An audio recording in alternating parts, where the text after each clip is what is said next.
ඔයත් Facebook ඇතුළු social medias වලින් ඔයාගේ ගෙදරට ටයිල් හොයන කෙනෙක් නම් හරියට කොහොමද ඒක කරන්න කියන එක මේ වීඩියෝවෙන් අපි අද කතා කරනවා. අපි හරියට කරන්නේ කොහොමද කියන්න කලින් අපි දැනට මේ සෝෂල් මීඩියාස් වල කරන වැරදි ටිකක් අපි අඳුනගමු. ඉතින් ගොඩක් වෙලාවට ඔයාලා දකින්න ඇති Facebook එකේ කෙනෙක්ට තමන්ගේ අවශ්‍යතාවයක් තියෙනකොට ටයිල් අවශ්‍යතාවයක් තියෙනකොට උදාහරණයක් විදිහට මම ගන්නම් පෝස්ට් එකක් දානවා මට වර්ගාඩි 2000ක ටයිල් අවශ්‍යයි කියලා. එතකොට ඒක කිසිම ඩිස්ක්‍රිප්ෂන් එකක් නැහැ වර්ගාඩි 2000ක් කියලා තමයි දාන්නේ. ඉතින් ඒකටත් කමෙන්ට්ස් වැටෙනවා අහලා පහලා shops වල බ්‍රෝකර්ලා එතකොට විවිධාකාරයේ මැසේජ් වැටෙනවා. එතකොට හරි amount එකක් නැහැ. එතකොට හරි ගාණක් වැටෙන්නේ නැහැ. මොකද්ද concept එකක් කියන එකක් දන්නේ නැහැ. ඔහේ දාගෙන යනවා. ඉතින් එහෙම දාලා ඉවරලා ඔය දාන කමෙන්ට්ස් වලින් 120ක්වත් වැලිඩ් කමෙන්ට්ස් නෙමෙයි වැටෙන්නේ. මොකද ගොඩක් වෙලාවට මේක ඔයාලා දන්නවා ඇති මේ Facebook එකේ shops වලට අමතර ගොඩාක් බ්‍රෝකර්ස්ලා ඉන්නවා. ඉතින් එයාලත් ඉන්න ඕන. නමුත් ඒ අතරත් ඉන්නවා මේ හොඳට ජෙනුයින් වැඩේ කරන කට්ටියක් ඉන්නවා. ඒ වගේ තමයි මේක වංචාකාරී ඉදිරි කරන කට්ටියක් ඉන්නවා. ඉතින් ගොඩක් වෙලාවට ඔය කමෙන්ට්ස් වල අපි දකිනවා තියෙන්නේ ඒ වගේ දේවල් තමයි. ඉතින් කෙනෙක්ට කවි වෙලාවකවත් ඔයාට අවශ්‍ය දේ ගන්න බෑ ඒ විදිහට දාලා කමෙන්ට් එකකින් හරි නැත්නම් ඔයාගේ රික්වයර්මන්ට් එක පෝස්ට් එක විදිහට Facebook හෝ වේවා කුමන හෝ සමාජ මාධ්‍යයක දාලා ඔයාට අවශ්‍ය කරන විදිය එහෙම කමෙන්ට් එකකින් ඔයාගේ ජීවිතේටම ගන්න වෙන්නේ නැහැ. මොකද ඒ ඔයා බලාපොරොත්තු වෙන ටයිල් එකද නැත්නම් ඔයාට අවශ්‍ය concept එකද එහෙමත් නැත්නම් ඔයා අනුරාධපුරේ වෙන්න පුළුවන් කමෙන්ට් එක දාන කෙනා කැලණි පැත්තේ වෙන්න පුළුවන්. ඉතින් එතකොට ඒක කොහොම ට්‍රාන්ස්පෝර්ට් කරගන්න මේ ආදී කරුණු නිසා ඉතින් අපි ගොඩක් කට්ටිය කරන වැරද්දක් තමයි Taman දාන පෝස්ට් එක ස්පෙસિෆිකේෂන් එකක් එහෙම නැත්නම් හරි නිර්ණායක ඉදිරිපත් කරන්නේ නැතුව පබ්ලිෂ් කරාට පස්සේ ඒක නිකරුණේ පෝස්ට් එකක් බවට පත් වෙනවා. තවත් කාරණයක් තමයි අපි මේ සෝෂල් මීඩියාස් වල කරන කවුරු හරි ආයතනයක් වෙන්න පුළුවන් නැත්නම් පුද්ගලයෙක් වෙන්න පුළුවන් ටයිල් එක සම්බන්ධව නැත්නම් ඇසසරිස් සම්බන්ධව ඇඩ්වර්ටයිස්මන්ට් එකක් පෝස්ට් එකක් දැම්මට පස්සේ ඔහේ දාන්නම් වල කමෙන්ට් දාන price please නැත්නම් pp දාගෙන කවුරු කොපි කරනකොට ඒක කොපි කරන පල්ලෙහාට යනවා. නමුත් ඇත්තටම එහෙම දැම්මට පස්සේ ඔයාලට නිසියාකාරී කමෙන්ට් එකක් එනවද? රිප්ලයි එකක් හම්බ වෙනවද? ඒතකොට අපි දැන් මේ ෆීල්ඩ් එකේ ඉන්න කට්ටියගේ දැනුමත් එක්ක මම මේ දේවල් ෂෙයා කරගන්න. දැන් පෝස්ට් එකක් දැම්මට පස්සේ හොඳ ටයිල් එකක් දාන කෙනෙක් කොයි වෙලාවකවත් එයාගේ ප්‍රයිස් එක මේ ඔය යටින් දාන ඒවා කමෙන්ට් කරගෙන යන්නේ නැහැ. හරි හොඳ ටයිල් එකක් දාන්න. නැත්නම් ඒ කියන්නේ මේ තියෙන තරංකාරී මිලත් එක්ක එහෙම දාන්න බෑ. මොකද පෝස්ට් එකක් දැම්මට පස්සේ හැමෝම බලන්නේ ඒකේ ටයිල් එකේ තියෙන අඩුම මිල දාගන්න. එතකොට ඒ ටයිල් එකේ තියෙන ක්වොලිටි එක පිළිබඳ ඒකේ ඩියුරබිලිටි එක ඒකේ තියෙන මේ concept එක පිළිබඳ අවබෝධයක් නැතුව හැමෝම බලන්නේ මේ ප්‍රයිස් එක හොරවස්සේ අඩු මිලක් තමයි බලාපොරොත්තු වෙන්නේ. නමුත් ඒ දාන කෙනාගේ නැත්නම් ආයතනේ ඒ ටයිල් එකට නිශ්චිත මිලක් තියෙන්න පුළුවන්. උදාහරණයකට වෙළඳ පොලේ ගත්තොත් දැන් ලංකාවේ අඩුවෙන්ම යන්නේ මැක්ටයිල් ටයිල් එකනේ. ඒකට ඒකට නිශ්චිත වෙළඳ පොළ මිලක් තියෙනවා. ඒත් එක්කම ලංකා ටයිල් එක, රොසෙල් එක, ඉන්දියන් චයිනීස් ඒවලත් නිශ්චිත මිලක් තියෙනවා. මොකද ප්‍රොඩක්ෂන් කොස්ට් එකක් තියෙනවා ඒවට. ඒ මිල තමයි නිර්ණායක වෙන්නේ. ඉතින් අපේ ගොඩක් කට්ටිය මොකක් හරි දාපු ගමන් මිල කීයද කියලා අහගෙන යනවා. ඉතින් අවශ්‍යතාවයක් තියෙන කෙනෙක් නම් ඒ පෝස්ට් එක දාපු කෙනාගේ contact එකක් ඇති නැත්නම් WhatsApp link කරලා ඇති. ඒ අවශ්‍යතාවයට අනුව ඔහුට කතා කරන්න නැත්නම් message එකක් දාන්න. එහෙම නැතුව තමන්ගේ time එක waste කරගෙන අර විදිහට දාන්න එපා. ඒකෙන් ඔයාලට කිසි වෙලාවක හරි උත්තරයක් එන්නේ නැහැ. ආවත් එන්නේ වෙන කෙනෙක් දාන උත්තරයක් එන්නේ. ඔයාලට නිසි විදියට ඒකේ ඔයා බලාපොරොත්තු වෙන පිළිතුරක් ඔයාලට ලැබෙන්නේ නැහැ. ඔයා එහෙම කමෙන්ට් එකක් දාගෙන යද්දි. තවත් වැදගත්ම කාරණයක් තමයි මේ සෝෂල් මීඩියාස් වල තියෙන දාලා තියෙන පෝස්ට් වෙන්න පුළුවන් එහෙම නැත්නම් ඇඩ්වර්ටයිස්මන්ට් මේ සියලු දේවල් දාලා තියෙන දේ ගැන නිර්වද්‍යතාවය පිළිබඳව ඔයාලට අවබෝධයක් තියෙනවද කියන එක. ඉතින් කොටින්ම කිව්වොත් මේ දාලා තියෙන දේ යාලා ගාව තියෙනවද? අපි සල්ලි ගෙවුවට පස්සේ යාලට එකකින් අපිට හම් වෙනවද කියන දේ අවබෝධයක් තියෙන්න ඕන. ඉතින් විශේෂයෙන්ම කියනොත් මේ වීඩියෝ එකත් මම අද මේ ටොපික් එක නෙමෙයි ගේන්නේ හිටියේ. නමුත් අද මට ආපු කෝල් එකකින් එක්තරා රටක ඉන්න අපේ පාරිභෝගික මහතෙක් අද තමයි අපිට කතා කරේ. ඉතින් ඔහුට ලැබෙන්න උන අත්දැකීමක් බේස් කරගෙන තමයි මම මේක ගේන්නේ. මොකද මම හිතනවා මේක අපේ සමාජ වගකීමක් තියෙන අපි දෙයක් දැනගත්තා මේක ඉදිරිපත් කරන්න. ඉතින් ඒක ඉස්සරහට වැදගත් වෙයි කියලා මේ වීඩියෝ එකත් ගෙනාවේ. ඉතින් වෙලා තියෙන්නේ අත්‍තරම මේ ටයිල් මිලදී ගන්න කතා කරලා තියෙනවා අපේ යුරෝපයේ ඉන්න මහත්මියක්. ඉතින් කතා කරලා කොහොම හරි ටයිල්ස් බලලා සාම්පල්ස් ෆොටෝස් පෙන්නලා ඔක්කොම කරලා තියෙනවා. ඒක ඕක කරන ඇඩ්වාන්ස් එකක් දාගෙන තියෙනවා රුපියල් 30000ක. නමුත් දැම්ම දවසේ ඉඳලා ඒක ඇත්තටම ආයතනයේ නමකට නෙමෙයි දාලා තියෙන්නේ.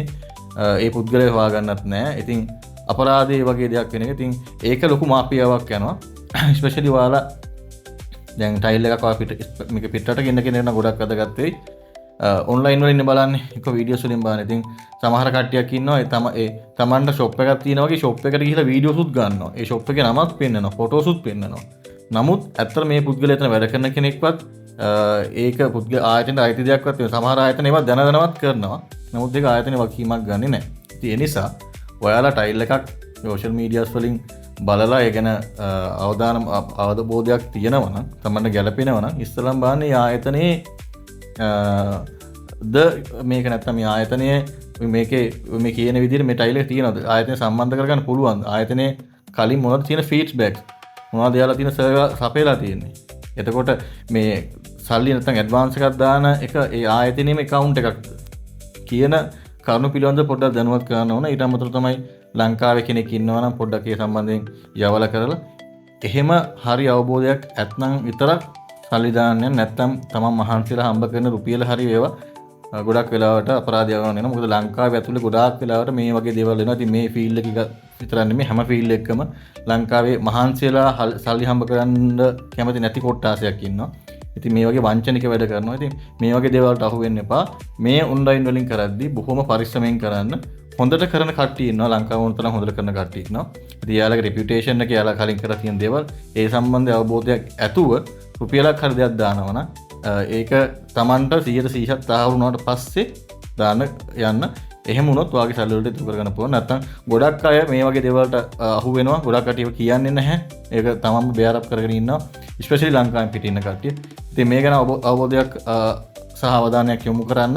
ඔයාලා ටයිල් එකක් ගන්න යද්දී නිසියාකාරව ප්‍රමිතියක් තියෙන ඒ වගේ තමයි ඔයාලට ඒ ගැන තහවුරු කරගන්න පුළුවන් තැනකින් විතරක් ඇඩ්වාන්ස් එකක් දාලා ටයිල් එකක් ගන්න.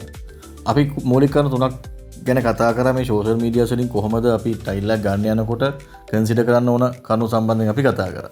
දැන් මේ කතා කරන මම බලාපොරොත්තු වෙන්නේ කොහොමද මේ සෝෂල් මීඩියා එක යූස් කරලා අපේ අවශ්‍යතාවය හරියට ඉෂ්ට කරගන්න පුළුවන් විදිය මොකද්ද කියන ගැන තමයි අපි කතා කරන්න යන්නේ. ඉතින් අපේ තියෙන එක්ස්පීරියන්ස් එකත් එක්ක මේ දේවල් අපි ඔයාලට ෂෙයා කරගන්නේ. ඉතින් සෝෂල් මීඩියා එකේදී අපේ අවශ්‍යතාවය ඉෂ්ට කරගන්න නම් අපි දාන පෝස්ට් එක හරි අපේ තියෙන ඇඩ්වර්ටයිස්මන්ට් එක හරි ස්පෙસિෆික් වෙන්න ඕනේ. ඒ කියන්නේ ඒකේ තියෙන අපිට අවශ්‍ය කරන නිර්ණායක එහෙම නැත්නම් ඒ තොරතුරු ඒ පෝස්ට් එකේ අදාළ වෙන්න ඕන. උදාහරණයක් විදිහට මම ගත්තොත් එහෙම දැන් ගම්පහ කෙනෙක්ට ඕන වෙනවා තමන්ගේ වැරන්ඩ එකට වර්ග අඩි 200කට ටයිල් එකක් ගන්න. ඉතින් වැරන්ඩ එකක් කියලා කියන්නේ අනිවාර්යෙන් මැට් රෆ් කියන කන්සෙප්ට් එකේ යන්නේ. එතකොට අපිට පුළුවන් මේ විදිහට පෝස්ට් එක දාන්න. වර්ග අඩි 200ක් ගම්පහට අවශ්‍ය කරලා තියෙනවා මේ වැරන්ඩ එකට. කලර් එකක් ප්‍රිෆර් කරන කලර් එකක් තියෙනවා එක්කෝ ග්‍රේ මැට් වුඩ් ඒ වගේ කලර් එකක් තියෙනවා නම් ඒ කලර් එක සඳහන් කරන්න පුළුවන්. ඊට පස්සේ ඒක රෆ් මැට් කියන කන්ඩිෂන් එක සඳහන් කරන්න පුළුවන්. ඔයාලට දාන්න පුළුවන් මේ බ්‍රෑන්ඩ් එකත් එක්ක මිල ගණන් සඳහන් කරන්න කියලා ඔයාගේ WhatsApp නම්බර් එක හරි නැත්නම් ඔයාට පර්සනල් ඉන්බොක්ස් මැසේජ් එකක් දාන්න කියලා ඔයාට මැසේජ් එකක් දාන්න පුළුවන්. ඉතින් මෙහෙම කරාට පස්සේ ඔයාට සීරියස් සෙලර්ස්ලා තමයි ඔයාට මැසේජ් කරන්නේ යාගාව ටයිල් එකක් තියෙනවා නම්. ඉතින් ඔයාට අනවශ්‍ය මැසේජ් එන එක ඔයාගේ කාලේ ඉතුරු කරගන්න පුළුවන්. ඉතින් ඒ වගේම ඔයාට හොඳ මේ සෙලර් කෙනෙක් හොයාගැනීමේ හැකියාවක් තියෙනවා. ඒත් එක්කම කන්සිඩර් කරන්න ඕනේ ඒ සප්ලයර්ට ඔයාලට සප්ලයි කිරීමේ හැකියාවක් නැත්නම් ඩිස්ටන්ස් එක ගැන බලනොත් ලංකාවේ ටයිල් කෑෂ් ඔන් ඩිලිවරි කරන්න පුළුවන් බොහොම ටික දෙනයි හරියට කරන එක ඒ හැකියාව තියන අය ඉන්නේ. ඒ නිසා හොඳම දේ තමයි Tamanට සාමාන්‍ය ටයිල් එකක් ගන්න ඕන නම් ඒ කියන්නේ Taman බලාපොරොත්තු ස්පෙસિෆික් ටයිල් එක ඒ පැත්තේ නැත්නම් වෙන තැනකට ගිහලා ගන්න එක ප්‍රශ්නයක් නෑ. නැත්නම් සාමාන්‍ය ටයිල් එකක් ගන්නවා නම් Tamanට ඩිස්ටන්ස් එක අඩු තැනකින් ගන්න එක තමයි හොඳ. මොකද හැමෝටම ඔය කෑෂ් ඔන් ඩිලිවරි ක්‍රමය කරන්න බෑ. මොකද ටයිල් ඩැමේජ් වෙනවා. ඊට පස්සේ ඒ සර්විස් එක ආයේ ඩැමේජ් කන්සෙප්ට් එක කරන්න බැරි නිසා සාමාන්‍ය මට්ටමේ ටයිල් එකක් ගන්නකොට ළඟ තැනකින් ගන්න එක තමයි ඇත්තටම හොඳ. ඉතින් ඒ නිසා ඔයාට පුළුවන් අර වගේ මැසේජ් එකක් දැම්මට පස්සේ ස්පෙસિෆිකලි ඔයාට මැසේජ් එකක් ගෙන්න ගන්න පුළුවන් මේ ටයිල් එක තියෙනවනම් සහ ඒ ඔයාගේ රික්වයර්මන්ට් එක ෆුල්ෆිල් වෙන පරිදි. ඉතින් තව දෙයක් දැනගන්න ඕන ටයිල් එකක් ගන්නදී මේ බ්‍රෑන්ඩ් එක සහ ග්‍රේඩ් එක කියන එකත් හරි වැදගත් වෙනවා. ඒකත් මේ මැසේජ් එකම ගෙන්න ගන්න පුළුවන්. අපි මේ සම්බන්ධයෙන් ඉස්සරහදී කතා කරන්න බලාපොරොත්තු වෙනවා. කොහොමද මොකද්ද මේ ග්‍රේඩ්ස් ඒ වගේ තමයි මොනවද මේ බ්‍රෑන්ඩ් වලට අදාළ කොහොමද අපි කන්සිඩර් කරන්න ඕන දේවල් සම්බන්ධයෙන් කතා කරන්න බලාපොරොත්තු වෙනවා. ඉතින් මම හිතනවා දැන් අපි අද කතා කරපු කරුණු ටිකත් ඔයාලට වැදගත් වෙයි කියලා. විශේෂයෙන්ම මේ ඔන්ලයින් මාර්ගය ඔස්සේ ටයිල් එකක් ඇප්ලයි කරද්දී නැත්නම් ටයිල් එකක් මිලදී ගන්න අපේක්ෂා කරද්දී ඉතින් මේක හරි හොඳ තැනක් සෝෂල් මීඩියා කියන හරිම හොඳ තැනක්. හැබැයි හරි අවබෝධයකින් සහ දැනුමක් යුතුව තමයි මේ සම්බන්ධයෙන් කටයුතු කරන්න ඕන. ඉතින් හැමෝටම සුබ පතන ඔයාලා සෝෂල් මීඩියා යූස් කරලා හරි විදියට ටයිල් එකක් හොයන ඔයාගේ ලස්සන ගෙදර සුන්දර කරගන්න හැකියාවක් ලැබෙන කියලා. ඉතින් හැමෝටම බොහොම ස්තුතියි මේ වීඩියෝ එක අහගෙන හිටියට. ඉතින් මම ශාන් ටයිල් ගෙදරින් ඔයාලා තියෙන ඕනම දෙයක් ඕනම වෙලාවක අපෙන් අහන්න පුළුවන්. ප්‍රශ්නයක් තියෙනවනම් කමෙන්ට් එකක් දාන්න පුළුවන්. එහෙම නැත්නම් අපිව සම්බන්ධ කරගන්න පුළුවන්. ඕන වෙලාවක අපි සත දෙනව ඔයාලත් එක්ක බෙදා ගන්න අපි බැඳලා සිටිනවා. බොහොම ස්තුතියි.